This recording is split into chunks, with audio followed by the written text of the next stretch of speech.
ونذكره ذكرا لا يغادر في قلب استكبارا ولا نفورا ونشكره إذ جعل الليل والنهار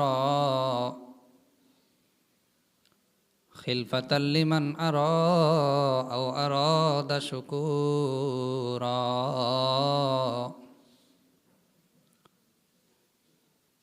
ونشهد أن لا إله إلا الله وحده لا شريك له ونشهد أن سيدنا ومولانا محمدا عبده ورسوله الذي بعثه بالحق بشيرا ونذيرا أما بعد فأعوذ بالله من الشيطان الرجيم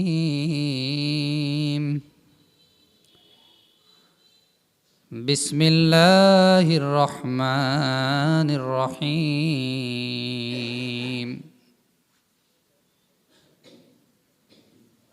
سبحان الذي أسرى بعبده ليلا من المسجد الحرام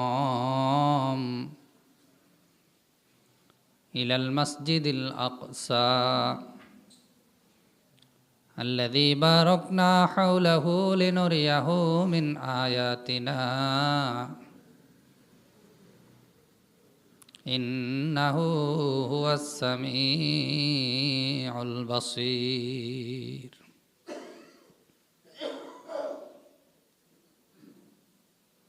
صدق الله العظيم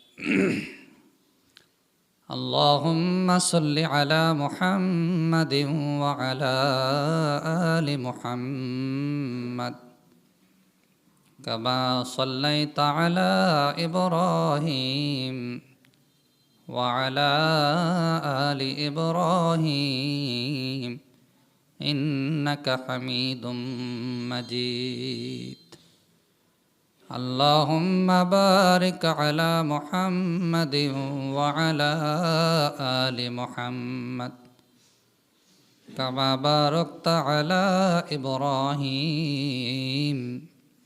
وعلى آل إبراهيم إنك حميد مجيد محبت الشهيد পড়ছি اللهم صل على محمد وعلى آل محمد كما صليت على إبراهيم وعلى آل إبراهيم إنك حميد مجيد اللهم بارك على محمد وعلى آل محمد كما باركت على إبراهيم وعلى آل إبراهيم إنك حميد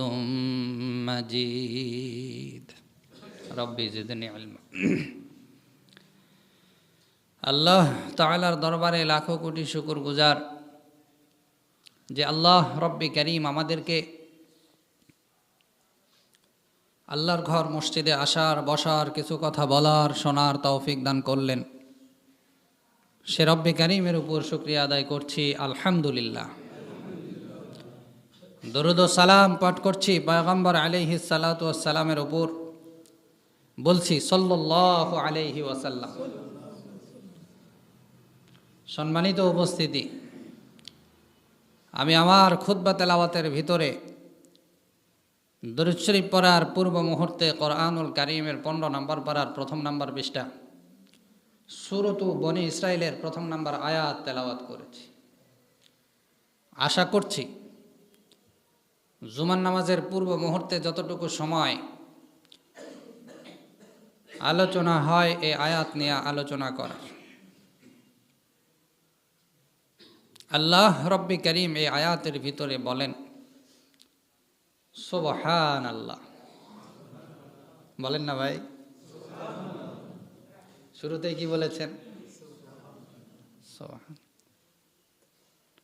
আল্লাযী, সুবহানাল্লাযী। সুবহানাল্লাহ অর্থ বলেন তো, সুবহানাল্লাহ অর্থ কি? আল্লাহ সংক্ষিপ্ত পবিত্র না বড় পবিত্র? কম না বেশি? আচ্ছা, তাফসীর পরে করি, আগে মুরাদি অর্থটা বলে নি। সুবহানাল্লাযী, পবিত্র মাওলা, পবিত্র আল্লাহ, পবিত্র সৃষ্টিকর্তা, যিনি ইসরাহ করিয়েছেন, ভ্রমণ করিয়েছেন। আসরা শব্দের অর্থ কি? মেরাজ শব্দের অর্থ ঊর্ধ্বগমন, আর আসরা শব্দের অর্থটা কি? ভ্রমণ। মেরাজ শব্দের অর্থ কি? ঊর্ধ্বগমন, সিঁড়ি। মেরাজ থেকে বিজ্ঞানরা আমাদের 2 তলা 3 তলার সিঁড়ি, লিফট, এগুলা কি হয়েছে? লিফট হওয়ার আগে তো আমরা বুঝতামই না কিভাবে এত দ্রুত উপর দিকে উঠে যাওয়া যায়। তো লিফট হওয়ার পরে পৃথিবীর একটা বিজ্ঞান, সামান্য একটু মাথা, এই মাথা দ্বারা যদি এমন লিফট তৈরি করতে পারে যে বাংলাদেশের এ প্রান্তে মাটির নিচ দিয়ে লিফট করবে, তো খুব অল্প সময়ে ও প্রান্তে চলে যাওয়া যাবে। সুবহানাল্লাহ। তো বাংলাদেশের মানুষের বুদ্ধি যদি এরকম হয়, বিজ্ঞানের বুদ্ধি যদি এরকম হয়, যিনি ওই ব্রেন দান করেছেন তার বুদ্ধি কত বেশি হতে পারে। আহা, কথা কয় না। মেরাজ নিয়ে আর কোনো আলোচনা আছে? উনি যে পারে, এ ব্যাপারে আর কোনো সন্দেহ আছে? সুবহানাল্লাযী আসরা বিআবদিহি, আব্দুন শব্দের অর্থ বান্দা। সুবহানাল্লাহ। রব্বে করিম বলেন, মহিমাময় আল্লাহ, পবিত্র আল্লাহ, যিনি তার বান্দাকে ভ্রমণ করিয়েছেন। কি করিয়েছেন? ঊর্ধ্বগমন। মেরাজ শব্দের অর্থ কি? ঊর্ধ্বগমন। আর আসরা শব্দের অর্থ কি? ভ্রমণ। আসরা শব্দের অর্থ কি? তার মানে যদি আমরা প্লেনে ঊর্ধ্বগমন করি, সেটাকে বলা হবে কি? মেরাজ। কি? অর্থাৎ আসমানের দিকে উপরে ওঠা যেই ভ্রমণ, সেটাকে মেরাজ। আর স্থল দিয়ে যেটা, সেটাকে কি বলা হয়? ভ্রমণ। তো আল্লাহ রব্বে করিম এখানে ভ্রমণের শব্দটা ব্যবহার করেছেন। আসরা, ইসরা শব্দের অর্থ কি? ভ্রমণ। কি বলেন? বিআবদিহি, তার বান্দাকে, মিনাল মসজিদিল হারাম, লাইলাম মিনাল মসজিদিল হারাম। লাইল শব্দের অর্থ রাত, লাইলুন শব্দের অর্থ কি? রাতে ভ্রমণ করাইছেন। মিন শব্দের অর্থ থেকে, মিন শব্দের অর্থ মিনাল মসজিদিল হারাম, মসজিদে হারাম থেকে, মসজিদে হারাম। ইলাল মানে পর্যন্ত, ইলা মানে কি? ইলাল মসজিদিল আকসা, মসজিদে আকসা পর্যন্ত। সুবহানাল্লাহ কোন না ভাই? সুবহানাল্লাযী আসরা বিআবদিহি লাইলাম মিনাল মসজিদিল হারাম ইলাল মসজিদিল আকসা। আরে আস্তে কর না ভাই। রব্বে করিম এই আয়াতে সুবহানাল্লাহ বলতেছে, আর আপনি সুবহানাল্লাহ বলবেন না, এটা কেমন হয়? বলেন না সাহেব, হাসি মুখে কোন। আসরা বিআবদিহি লাইলাম মিনাল মসজিদিল হারাম ইলাল মসজিদিল আকসা আল্লাযী বারাকনা হাওলাহু, আল্লাযী বারাকনা হাওলাহু, এবং তার আশেপাশে বরকতময়। সুবহানাল্লাহ। মসজিদে আকসার আশেপাশে কি? অথচ সেই মসজিদের আশেপাশেই ছোট্ট ছোট্ট বাচ্চাদেরকে, যে মসজিদের আশেপাশে কোরআন বলে বরকতময়, সেই মসজিদের আশেপাশে আজকে ছোট্ট ছোট্ট বাচ্চাদের রক্ত ঝরতেছে। ঠিক কিনা বলেন? আমি আয়াত নিয়ে যখন পড়াশোনা করি, মেরাজ আমাদেরকে কি শিক্ষা দেয়, আসরা আমাদেরকে কি শিক্ষা দেয়। রব্বে করিম বললেন মসজিদে আকসার আশেপাশে কত নবী, এমন কোনো নবী নাই মনে হয় সেখানে নামাজ পড়ে নাই। সমস্ত নবীর জিম্মাদারিতে আল্লাহ রসুল সাল্লাল্লাহু আলাইহি সাল্লাম যে মসজিদে নামাজ পড়েছেন, যে মসজিদে প্রত্যেক নবীদের পা পড়েছিল সেদিন, আর সেই মসজিদের আশেপাশে ছোট ছোট বাচ্চাদেরকে, ও ইহুদি খ্রিস্টানরা, তোমাদের কি একটুও ভয় হয় না যে তোমরা কাদেরকে মারছো, কোন মসজিদের আশেপাশের লোকদেরকে মারছো, যে মসজিদের আশেপাশের কথা কোরআন বলছে বরকতময়। ঠিক কিনা বলেন?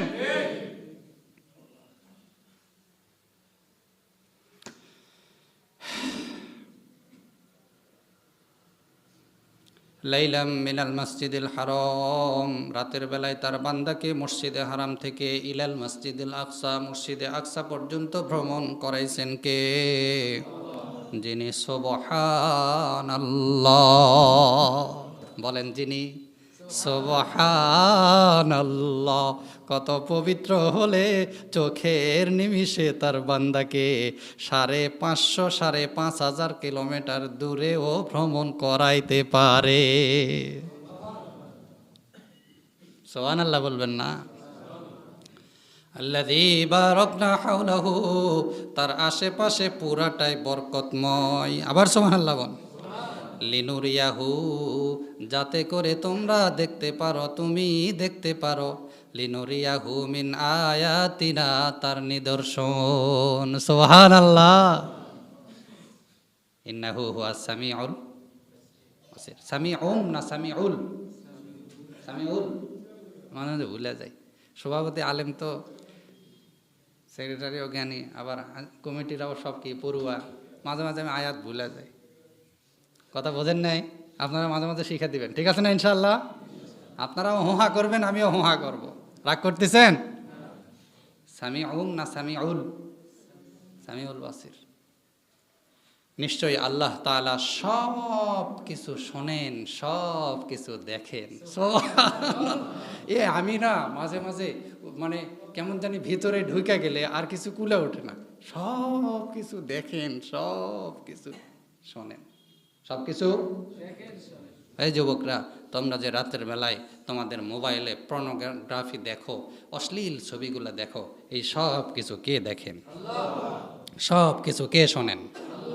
তোমরা যে কুটকুটি করো বাংলাদেশ নিয়ে, তোমরা যে বাংলাদেশ নিয়ে বিভ্রান্তিকর মন্তব্যগুলো করো, ও ডিজিএফআই, ও আর্মিদের সংস্থা, তোমরা যে মুসলমানদেরকে নিয়ে বিভ্রান্তিকর বিষয়গুলো আলোচনা করছো, আরাকান নিয়ে খুব সুন্দর একটা প্ল্যান করছো, এই সব কিছু দেখেন আর শোনেন কে? যেহেতু আল্লাহ সব কিছু দেখেন আর শোনেন, তার মাথায়ও তার মেধায়ও কোনো প্ল্যান আছে কি নাই? আছে না? তোমরা মুসলিমদেরকে বিভ্রান্তি করার জন্য চেষ্টা করছো আরাকান নিয়ে, তো আল্লাহ তোমাদের সব কিছু নষ্ট করে দিতে পারেন। এবার আসেন তরজমার দিকে যাই। হ্যাঁ, তরজমা তাফসীরের দিকে যাই। মেরাজ আমাদেরকে কি শিক্ষা দেয়? তাহলে এতটুকু কোরআন দ্বারা আমরা বুঝতে পারলাম মেরাজ ব্যাপারে। মেরাজ আমাদেরকে শিক্ষা দেয় আল্লাহ রব্বে কারীম তার বান্দাকে, কাকে? এই বান্দা বলতে কাকে? রাসূল সাল্লাল্লাহু আলাইহি ওয়াসাল্লামকে। কত সুন্দর! কোনো মানুষ যদি তার গোলামকে নিশ্চিতভাবে গোলাম হিসাবে ডাকে, তার মানে বোঝা যাবে সে প্রকৃতই তার গোলাম, প্রকৃতই তার গোলাম। আল্লাহ রব্বে কারীম তার কত সুন্দরভাবে আমাদেরকে সবসময় ডাকে নাই, কিন্তু মুহাম্মদ সাল্লাল্লাহু আলাইহি সাল্লাম যে প্রকৃতই বান্দা, প্রকৃতই গোলাম, এই ব্যাপারে তার কোনো কি নেই, সন্দেহ। আল্লাহ রাসূল সাল্লাল্লাহু আলাইহি ওয়াসাল্লাম কোরআন শরীফের এতটুকু কথা, সেটা কি? পবিত্র আল্লাহ যিনি তার বান্দাকে রাতের বেলায় মসজিদে হারাম থেকে মসজিদে আকসা পর্যন্ত ভ্রমণ করিয়েছেন। মসজিদে হারাম থেকে মসজিদে আকসা পর্যন্ত কি করেছেন? ভ্রমণ করিয়েছেন। এবং এমন জায়গায় ভ্রমণ করিয়েছেন যার আশেপাশে সবগুলো কি বরকতময়, যাতে করে তিনি কিছু নিদর্শন দেখতে পারেন। আল্লাহ তাআলা সব কিছু জানেন, আল্লাহ সব কিছু দেখেন এবং সব কিছু শোনেন। এতটুকু কোরআন, এটার দ্বারা মেরাজের কোনো কিছু সাবেত হয় না, ঊর্ধ্বগমনের কোনো কিছু সাবেত হয় না। এবার আসেন, কোরআনে এতটুকু বলেছেন, এবার হাদিসের দিকে আমরা তাকাবো। কিসের দিকে? হাদিসের দিকে। হাদিসটা কয়েক প্রকার কি হয়েছে? রেওয়ায়েত হয়েছে। এর ভিতরে এক প্রকার রেওয়ায়েত হচ্ছে আল্লাহ রাসূল সাল্লাল্লাহু আলাইহি ওয়াসাল্লাম মাতাফের ভিতরে অথবা হাতেমের মধ্যে, মাতাফ বলা হয় যেই অংশে আমরা তোয়াফ করি, যেই অংশে আমরা কি করি ভাই সাহেব? তোয়াফ করি। এটাকে যারা আমরা গেছি জানেন, যেই অংশটাকে তোয়াফ করি, তোয়াফের যে জায়গাটা, এটাকে মাতাফ বলা হয়। এটাকে কি বলা হয়? মাতাফ বলা হয়। আর বাইতুল্লাহর দক্ষিণ পাশে সামান্য একটু জায়গা ঘেরাও করা আছে, যেখানে সুদাইশি নাম কি করায়, নামাজ পড়ায় অধিকাংশ সময়, সেটাকে বলা হয় সামান্য একটু জায়গা, হাতিম। সেটাকে কি বলা হয়? হাতিম। আর পূর্ব পাশে, মসজিদের পূর্ব দিকে পূর্ব পাশে একটি দরজা আছে। এই দরজার আমি বলবো যে পূর্ব উত্তর কর্নারে, যেখানে ইমাম সাহেব দাঁড়ায় তার পাশেই পূর্ব উত্তর কর্নারে একটি পাথর আছে। এই পাথরকে বলা হয় হজরে সুবহানাল্লাহ বলেন। হাদিসের ভিতরে কয়েকটি রেওয়ায়েতের ভিতরে এইটাও একটা গ্রহণযোগ্য রেওয়ায়েত যে আল্লাহ রাসূল সাল্লাল্লাহু আলাইহি ওয়াসাল্লাম হয় হাতিমের মধ্যে নয়তো হজরে আসওয়াদ পাথরের পাশে ধ্যান করতেছিলেন অথবা ইবাদত করতেছিলেন। সুবহানাল্লাহ কোন। আরও একটি রেওয়ায়েত আছে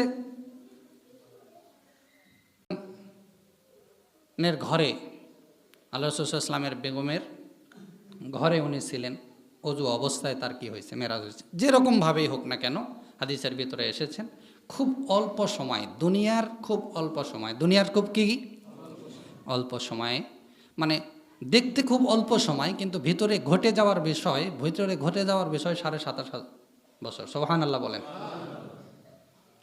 রাসূল সাল্লাল্লাহু আলাইহি সাল্লামকে একটি প্রাণী, আমি বলবো প্রাণী, কেন বলবো, আমি যানবাহন বলবো না। যানবাহন কি? অনেকেই বলছেন যানবাহন, আমি বলবো প্রাণী। আমি কি বলবো? প্রাণী। তার জীব ছিল, তার জীবন ছিল, কি ছিল? জীবন ছিল, এবং তাকে বাধা হয়েছিল। সুবহানাল্লাহ কোন। নিয়ে আসলেন হযরত জিবরিল আলাইহিস সালাম। নিয়ে আসার পরে হযরত জিবরিল আল্লাহ রাসূল সাল্লাল্লাহু আলাইহি ওয়াসাল্লামের যে সিনাটা পবিত্রকরণ, যে কয়েকবার সিনা পবিত্র করা হয়েছে তার ভিতর এটাও একবার। সুবহানাল্লাহ বলবেন না? রাসূল সাল্লাল্লাহু আলাইহি ওয়াসাল্লামের সিনা পবিত্র করলেন, বুক চিরলেন। চিরা যে জায়গায় আল্লাহ রব্বে কারীম বসেন, মুমিনের অন্তরে আল্লাহ কি করেন? হ্যাঁ, রাসূল আল্লাহ তাআলা তো উপরেই, বাকি মুমিনের অন্তরের মধ্যেও আল্লাহ তাআলার কি আছে? স্থান আছে। এই জায়গাটা হাউজে কাউসারের পানি দ্বারা কি করলেন? ধৌত করলেন। সুবহানাল্লাহ বলবেন না? ধৌত করার পরে তাকে নিয়ে যাওয়া হলো একটি বরকের উপরে, একটি যানবাহন বলবো না, একটা প্রাণীর উপরে। এই প্রাণীটা এমন প্রাণী যার 2 পা যদি এখানে থাকে তো 2 পা আসমানে থাকা সম্ভব। 2 পা দুনিয়াতে, আর 2 পা কোথায়? আসমানে। লিফট বুঝতে পারছেন? লিফট আপনারা বুঝতে পারছেন? সিঁড়ি না লিফট? লিফট। সিঁড়ি না লিফট? লিফট। আল্লাহ তাআলা লিফট ব্যবহার করছে। লিফট মার্কা কি যানবাহন ব্যবহার করছে, লিফট মার্কা প্রাণী ব্যবহার করছে। রাসূল সাল্লাল্লাহু আলাইহি ওয়াসাল্লাম হাদিসের ভাষায় সাহাবাগণ রাদিয়াল্লাহু আনহুম বলেন যে এক নিমিষের ভিতরে বরাকটা মসজিদে হারাম থেকে মসজিদে আকসা পর্যন্ত নিমিষের ভিতরে তাকে নিয়ে গেছেন। সুবহানাল্লাহ। বিশ্বনবীকে নিয়ে যাওয়ার পরে হযরত জিবরিল সমস্ত নবীদেরকে কোথায় করেছিলেন? সেখানে এক জায়গায় করেছিলেন। করার পরে নামাজের আজান হয়ে গেল। আজান হবার পরে আল্লাহ রাসূল সাল্লাল্লাহু আলাইহি ওয়াসাল্লাম এদিক ওদিক তাকাচ্ছেন, সমস্ত নবীরা এদিক ওদিক তাকাচ্ছেন।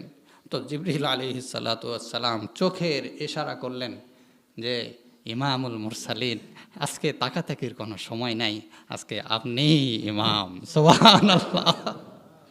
ইমামুল মুরসালিন, ইমামুল মুরসালিন, সমস্ত নবীদের ইমাম। তিনি কোথায় গেলেন? ইমামতির জায়গায়। কোথায়? ইমামতির জায়গায়। আল্লাহ তাআলা তাকে ইমামতি করাইলেন সমস্ত নবীদের। এরপরে আল্লাহ রব্বে কারীম হযরত জিবরিল এবং মুহাম্মদুর রাসূলুল্লাহ সাল্লাল্লাহু আলাইহি সাল্লামকে প্রথম আসমান, দ্বিতীয় আসমান, তৃতীয় আসমান, চতুর্থ আসমান, পঞ্চম আসমান, ষষ্ঠ আসমান, সপ্তম আসমান পর্যন্ত ভ্রমণ করাইলেন। লম্বা কাহিনী। এই কাহিনী এর আগেও আপনারা শুনেছেন। এই কাহিনী বলার দ্বারা তেমন কোনো কি নেই। এখান থেকে কি শিক্ষা, এটা হচ্ছে মেন বিষয়। আল্লাহ রাসূল সাল্লাল্লাহু আলাইহি ওয়াসাল্লাম সপ্তম আসমানে গেলেন, আর বাইতুল মামুর মসজিদের আশেপাশেই হেলান দিয়ে হযরত ইব্রাহিম আলাইহিস সালামের সঙ্গে সাক্ষাৎ হলো। আমি না মাঝে মাঝে যখন আমি এই আয়াতগুলো বা যখন এই ঘটনাগুলো পড়ি, মাঝে মাঝে ভিতরে ঢুকে যাই যে কেমন ছিল যে মুরব্বী বৈশা আছে, মুরব্বীর সঙ্গে, মানে আপনারা যেরকমভাবে ধ্যানের জগতে বহুত কিছু চলে যায় না, যুবকরা একটা মেয়েটে হ্যানত্যান ইত্যাদি ব্যাপারে চলে যায়, ধ্যানের জগতে যাওয়া যায় না যুবক? হ্যাঁ, দেখছেন, খুব খুশি হয়েছে, ওরা খুব যায় ধ্যানে মনে মনে আসমানে যাওয়া। তো আমি যখন ভিতরে ঢুকি, কেমন ছিল সফরটা, আহা কত সুন্দর, বন্ধুর সাথে বন্ধু সাক্ষাৎ করতে যাচ্ছে, যাইতে যাইতে নবীদের সঙ্গে সাক্ষাৎ। সুবহানাল্লাহ, কি মজার ব্যাপার। সুবহানাল্লাহ। হযরত ইব্রাহিম আলাইহিস সালাতু ওয়াস সালামের সঙ্গে সাক্ষাৎ হলো। বিভোরভাবে হযরত ইব্রাহিম আলাইহিস সালাম তাকাইলেন, তাকানোর পরে বললেন, ও জিবরিল, এটাকে? মুহাম্মদুর রাসূলুল্লাহ সাল্লাল্লাহু আলাইহি ওয়াসাল্লাম জিবরিলকে বললেন, জিবরিল এটাকে? বলে, আপনার জাতির পিতা হযরত ইব্রাহিম আলাইহিস সালাম। কথোপকথন হলো, সাক্ষাৎ হলো।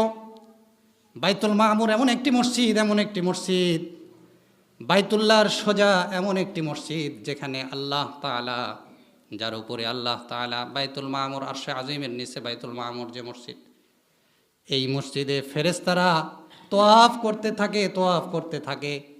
প্রত্যেকটা সময় ৭০,০০০ ফেরেশতা তোয়াফ করে।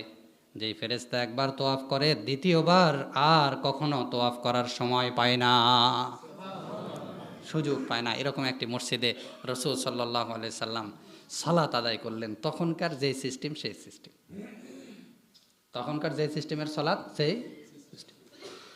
বিশ্বনবী হযরত জিবরিলের সাথে গেলেন। যাওয়ার পরে রাসূল সাল্লাল্লাহু আলাইহি সাল্লাম, এর আগে মুসা আলাইহিস সালামের সঙ্গে সাক্ষাৎ, আদম আলাইহিস সালামের সঙ্গে সাক্ষাৎ, ঈসা আলাইহিস সালামের সঙ্গে সাক্ষাৎ, বিভিন্ন নবীদের সঙ্গে সাক্ষাৎ, কথোপকথন ইত্যাদি ইত্যাদি ঘটনা ঘটে যাওয়ার পরে আল্লাহর কাছে যাবেন, এমতো অবস্থায় জিবরিল বললেন, ইয়া রাসূলুল্লাহ, আমার আর সামনে যাওয়ার সুযোগ। সুবহানাল্লাহ বলবেন না? প্রেম কি জিনিস দেখেন। আমি এখানে একটি অপ্রাসঙ্গিক কথা বলে দিই। মেরাজটা কখন হয়েছিল জানেন? রাসূল সাল্লাল্লাহু আলাইহি ওয়াসাল্লামের একজন ছেলে ছিল, নাম হচ্ছে ইব্রাহিম। নাম কি? ইব্রাহিম। আরেকটা ছেলের নাম কাসেম। আরেকটা ছেলের নাম কি? কাসেম। আল্লাহ রাসূল সাল্লাল্লাহু আলাইহি ওয়াসাল্লামের কোনো এক ছেলে যখন মারা যায়, দ্বিতীয় ছেলে যখন মারা যায়, তখন কাফের মুশরিকরা বলতে শুরু করলো যে নেস কাটা। কাফের মুশরিকরা কি বলতে শুরু করলো? কি বলতে শুরু করলো? নেস কাটা। যে বিশ্বনবীর কি হবে না, বংশ টিকা থাকবে না। আল্লাহ নবী সাল্লাল্লাহু আলাইহি ওয়াসাল্লাম প্রচণ্ড মন খারাপ। একে তো তার সন্তান মারা গেছে, দ্বিতীয়ত কাফের মুশরিকরা তাকে নেস কাটা বলছে। আমরা দেখেন না, অনেক সময় যেই সমস্ত লোকের বাচ্চা কাচ্চা হয় না, তাদেরকে আমরা নেস কাটা বলি। ওই সময় কোরআনের আয়াত নাজিল হয়েছিল, ইন্না আ'তাইনা কাল কাউসার। সুবহানাল্লাহ। ইন্না আ'তাইনা ফাসাল্লি লিরাব্বিকা ওয়ানহার ইন্না শানিআকা হুয়াল আবতার। হে নবী, তারাই নাস কাটা, তারাই কি নাস কাটা, আমি আপনাকে কাউসার দান করছি। সুবহানাল্লাহ বলেন। যাই হোক, ঘটনা ওইদিকে নয়, বরং আল্লাহ রাসূল সাল্লাল্লাহু আলাইহি সাল্লামের ওই যে দিলের আকুতি, এই আকুতিটা মেটানোর জন্য, মিনতিটা মেটানোর জন্য, যে হে নবী, আপনি মন খারাপ করতেছেন, তারা আপনাকে নেসকাটা বলতেছে, আপনার সন্তানকে আমি নিয়ে নিলাম। এই অবস্থা দেখেন আমরা কিভাবে প্রেম খেলা খেলি। কোনো পর্দা থাকবে না, কোনো সমস্যা থাকবে না, কোনো ঝামেলা থাকবে না। উভয়ের ভিতরে পানি আর লেবু যেরকমভাবে মিশা যায়, আমি বন্ধুর সঙ্গে মিলে যাব। যেখানে ফেরেশতাদের যাওয়া কি নিষেধ, যেখানে ফেরেশতাদের যাওয়া নিষেধ, সেখানে প্রেমিকাকে নিয়ে যাচ্ছে।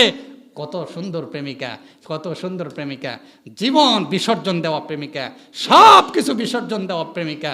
ওই প্রেমিকার কোনো পর্দা থাকবে না, কোনো ঘটক থাকবে না, কোনো কিছু থাকবে না। আমি আর আপনি, আপনি আর আমি, লেবু আর পানি, পানি আর লেবু আর চিনি মিলে গেল তো শরবত হয়ে গেল। কি নতিজা হইল বলেন? বাসর রাত হওয়ার পরে স্বামী আর স্ত্রী মিলন হইলে আমরা আসছি। আমার বাবা মা মিলনের দ্বারা আমরা আসি নাই? কথা বলেন।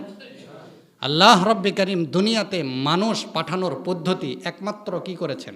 বাবার মার মিলনের মাধ্যমে। হযরত আদম আলাইহিস সালাম, ঈসা আলাইহিস সালাম ব্যতীত সমস্ত মানুষ, হাওয়া, আদম আলাইহিস সালাম এবং ঈসা আলাইহিস সালাম, এই তিনজন, ঈসা আলাইহিস সালামের তো মা আছেন, এই তিনজন সৃষ্টি অনুযায়ী ব্যতীত আমাদের প্রত্যেকের বাবা মার মিলন ব্যতীত দুনিয়াতে আসতে পেরেছি? তার মানে পিতামাতার যে মিলন, মহব্বত, ভালোবাসা এক জায়গায় হওয়ার দ্বারা মানুষ পয়দা হয়, মানুষ দুনিয়াতে আসে। পশু পাখি মিলনের দ্বারা তার প্রজন্মগুলো দুনিয়াতে আসে। আল্লাহ রব্বে কারীম নবী সাল্লাল্লাহু আলাইহি ওয়াসাল্লামের সঙ্গে প্রেম করলেন, আর দুনিয়াতে 5 ওয়াক্ত সালাত এসে গেল। সুবহানাল্লাহ বলেন না ভাই? গোপন আলাপের নতিজা, গোপন আলাপের, পিতামাতার গোপন আলাপের নতিজা আমরা, আর আল্লাহ আল্লাহর রাসূলের গোপন আলাপের নতিজা হচ্ছে 5 ওয়াক্ত সালাত। সুবহানাল্লাহ বলেন। আল্লাহ রাসূল সাল্লাল্লাহু আলাইহি ওয়াসাল্লাম আলাপ করলেন কার সঙ্গে? কার সঙ্গে? আল্লাহর সঙ্গে আলাপ করলেন, আল্লাহর সঙ্গে কথোপকথন বললেন। আল্লাহুম্মা সাল্লি আলা মুহাম্মাদিন ওয়া আলা আলি মুহাম্মাদ, আত-তাহিয়াতু লিল্লাহি ওয়াস সালাওয়াতু ওয়াত তাইয়্যিবাত, আসসালামু আলাইকা আইয়ুহান নাবিয়্যু ওয়া রাহমাতুল্লাহি ওয়া বারাকাতুহু, আসসালামু আলাইনা ওয়া আলা ইবাদিল্লাহিস সালিহিন। সুবহানাল্লাহ বলবেন না? সাক্ষাৎ হয়ে গেল, কথোপকথন হলো। আল্লাহ রসুল সাল্লাল্লাহু আলাইহি ওয়াসাল্লাম চিন্তা ভাবনা করেই নিয়ে আসছেন, আমি তো আমার আল্লাহর সঙ্গে মেরাজ করলাম, আমি তো আমার আল্লাহর সঙ্গে প্রেম খেলা খেললাম, আমার উম্মত কি প্রেম খেলা খেলবে না? আমার উম্মত দিনে 5 বার কার সঙ্গে প্রেম খেলা খেলবে? বলেন 2443 ফোন করিয়া মাওলার সঙ্গে কথা বলো মসজিদে গিয়া। সুবহানাল্লাহ বলবেন না? 2443 ফোন করিয়া আল্লাহর সঙ্গে কথা বলো মসজিদে গিয়া। সুবহানাল্লাহ বলবেন না? আসসালাত মুমিনুল মেরাজ, আসসালাত মুমিনুল মেরাজ। হাদিস দ্বারা সাবেত, প্রত্যেক মুমিনের জন্য সালাত কি? মেরাজ। সালাত কি? মেরাজ। মানে আল্লাহ রসুল সাল্লাল্লাহু আলাইহি ওয়াসাল্লামের ওই যে প্রেম খেলা হয়েছিল, বন্ধুর সঙ্গে কথোপকথন, বন্ধুর সঙ্গে কথোপকথন, এই কথোপকথনের নতিজা হচ্ছে মেরাজ, সালাত। আজকে এই পর্যন্ত আলোচনা। আগামী সপ্তাহে আমরা আরও কিছু আলোচনা করব তাফসীর নিয়ে।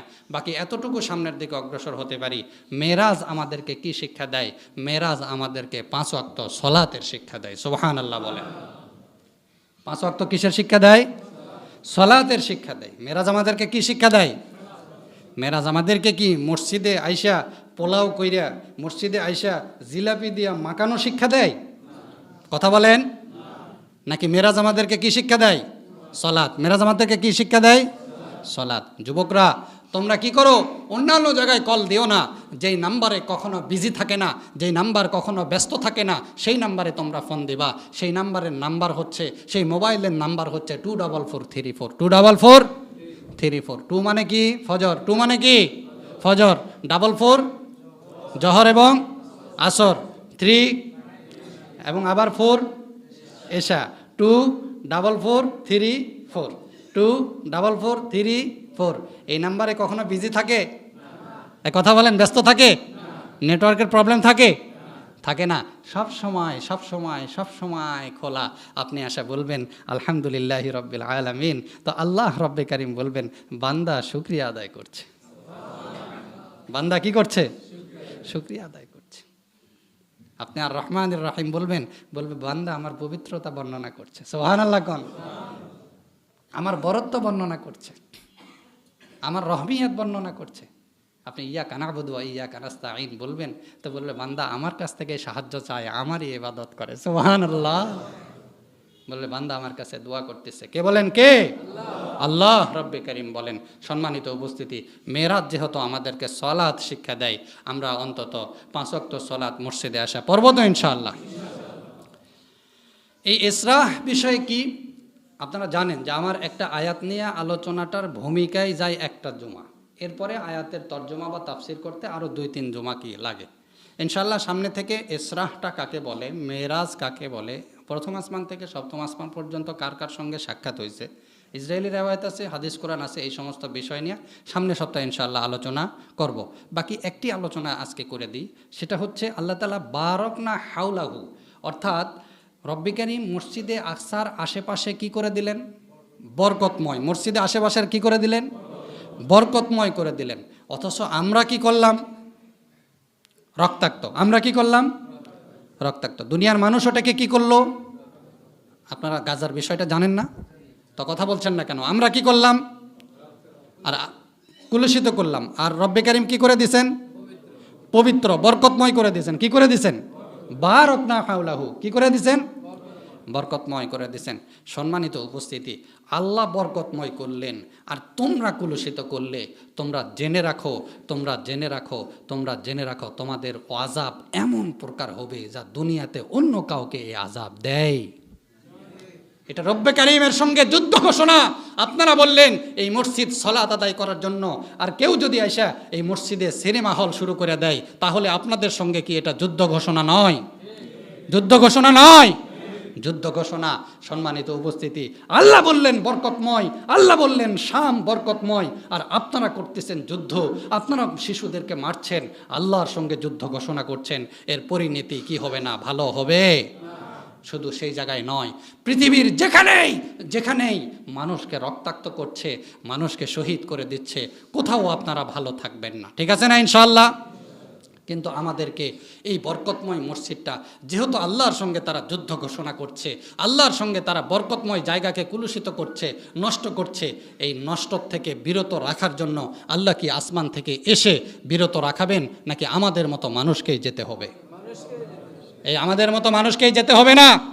এই বগুড়াবাসী বলেন, আপনাদের আওয়াজ এত কমা যাচ্ছে কেন? আমি প্রত্যেক সপ্তাহে ঢাকা থেকে আইসা আপনাদেরকে আওয়াজ তুলে দিয়ে যাব, আর আপনাদের সপ্তাহে পুরোটাই কি আওয়াজ নাইমা যাবে? তাহলে কেমনে হবে বলেন? ভালোবাসার দ্বারা আসছি, কিসের দ্বারা? না হলে আসার কোনো প্রয়োজন ছিল না। কথা বোঝেন নাই ভাই? বলেন, আমরা যাব না আল্লাহ আসবে ওখানে? আমাদের হাত দিয়াই সেখানে বরকতময় আবার ব্যবস্থা হবে ইনশাআল্লাহ। প্রস্তুত আছেন তো ইনশাআল্লাহ? এবার তাহলে আমার সঙ্গে বলেন, চলো চলো চলো সবাই, বলেন চলো চলো চলো সবাই ফিলিস্তিনে চলে যাই, ফিলিস্তিনে যে মোরা শহীদ ভাইদের গন্ধ পাই। ঠিক